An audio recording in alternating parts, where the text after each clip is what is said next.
তখন ছিল মধ্যরাত, অনেকটা সময় পেরিয়ে গেছে, অনেক কথাও বলা হয়েছে। হঠাৎ করে প্রিয় মানুষটি আবদার করে বসলো, আমাকে একটা গল্প শোনাবে?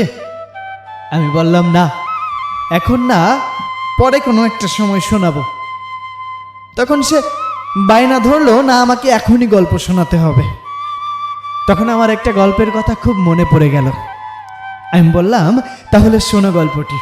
একটা সময় ছিল, দুটো পাখি একসাথে গান গাইতে গাইতে ওই নীল আকাশে উড়ে বেড়াতো।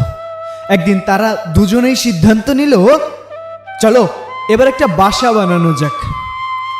বাসা বানাতে বানাতে হঠাৎ করেই মেয়ে পাখিটার পাটা ভেঙে গেল।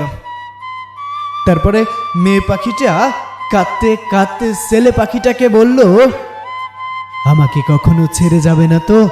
কথাটা শুনে ছেলে পাখিটা তার নিজের ডানা দুটোই ভেঙে ফেলল আর বলল, এবার তো তোমার বিশ্বাস হলো।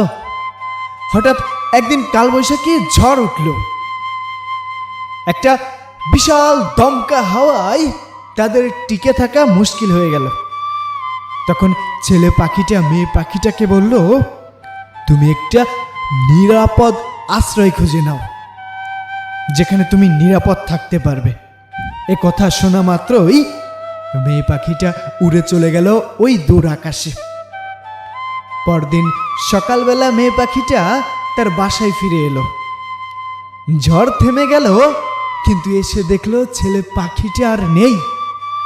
ছেলে পাখিটা ওই ঝড়ের সাথে যুদ্ধ করতে করতে পৃথিবী থেকে বিদায় নিল।